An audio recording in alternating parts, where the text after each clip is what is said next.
Well, it's really wonderful. I'm very honored. I'm very proud that the governor and the DOT and so many people have honored me in this way. Former Iowa governor and U.S. ambassador to China, Terry Branstad, got to take a special road trip today on a stretch of highway through his hometown that now bears his name.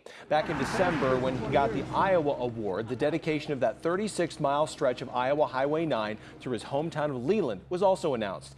Today, Branstad got to visit his highway thanks to a chat last week with some friends over breakfast. They arranged a wheelchair-equipped van to transport Branstad, his wife, and some friends to see the signs that dedicate the highway between Buffalo Center and Interstate 35. I have a lot of wonderful memories of growing up here. A lot of wonderful, caring people that really supported and encouraged me.